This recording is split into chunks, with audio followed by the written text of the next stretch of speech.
በስመ አብ ወወልድ ወመንፈስ ቅዱስ አሐዱ አምላክ። ጥር 3 በዚች ቀን ሄሮዶስ ከሰብአ ሰገል እንደተረዳው ዘመን ልክ 2 ዓመት የሆናቸው ከዚያም በታች የሆኑ በቤተልሔምና በአውራጃዋ ሁሉ ያሉ ሕፃናት ተገደሉ። ቁጥራቸውም 14,000 ከ4,000 ነው።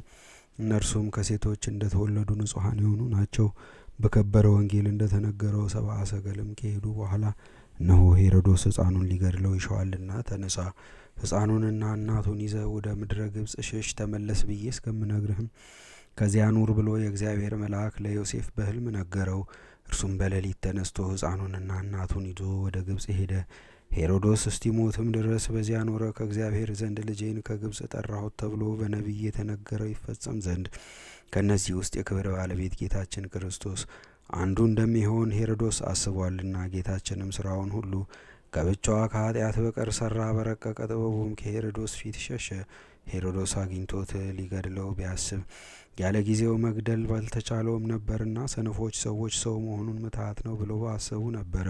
ስለዚህ የክብር ባለቤት ጌታችን ሸሸ። ሁለተኛም እግዚአብሔር በፈጣን ደመና ተቀምጦ ወደ ግብጽ ይወርዳል ተብሎ የተነገረው ትንቢት ይፈጸም ዘንድ ዳግመኛም ከክፉ ነገር እንድንሸሽ ለእኛ ሊያስተምረን የግብጽንም ጣዖታት ያጠፋቸው ዘንድ ነው። ይህን ያህል ብዛት ያላቸውን ሕፃናት መሰብሰብና መግደል ለሄሮዶስ እንዴት ተቻለው? ተንኮለኛ ሄሮዶስ ምክንያት ፈጥሮ የ2 ዓመትና ከዚያ የሚያነሱ ሕፃናትን አሳድገን ጭፍራ እንሰራለት ዘንድ የሚያዝዝ የንጉሠ ነገሥት ቄሳር ደብዳቤ ከእኔ ዘንድ ደርሷል። ወርቅ፣ ብር፣ ቀለብ፣ ልብስም እንሰጣለን ብሎ ወደ ሀገር ሁሉ ላከ።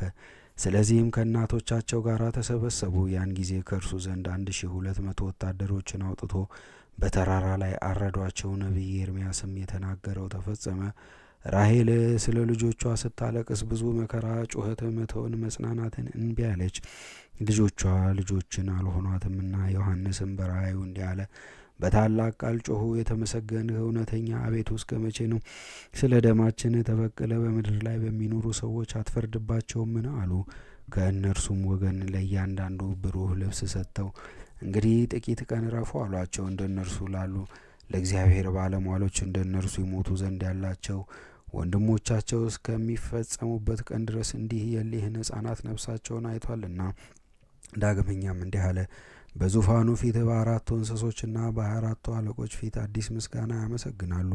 ከግብጽ ምድር ከተዋጁ ከ14,000 ሕፃናት በቀር ያቺን ምስጋና ሊያውቃት የሚቻለው የለም።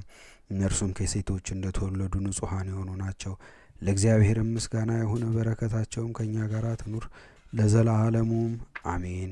በዚችም ዕለት ዳግመኛ የከበረ አባት የአባ ሊባኖስ የዕረፍቱ መታሰቢያ ነው። ይኸውም መጣ ነው። የዚህ ቅዱስ የአባቱ ስም አብርሃም የእናቱም ስም ንግሥት ነው። እነርሱም በወርቅና በብር እጅግ የበለጸጉ ናቸው። ለዚህም ቅዱስ ሚስትን ባመጡለት ቀን የእግዚአብሔር መልአክ የከበረ ገብርኤል በሌሊት ጠርቶ ከአባቱ ቤት አውጥቶ ወደ አባ ጳቁሚስ አደረሰው።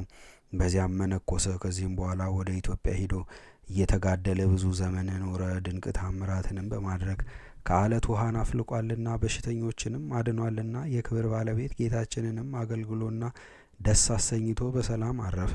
ለእግዚአብሔርም ምስጋና ይሁን፣ እኛንም በጸሎቱ ይማረን፣ በረከቱም ከእኛ ጋር ትኑር ለዘላለሙ አሜን። በዚህችም ዕለት የሴቶችን ጠጉር ሹሩባ ሲሰራ የኖረ የአባ አሞን መታሰቢያው ነው።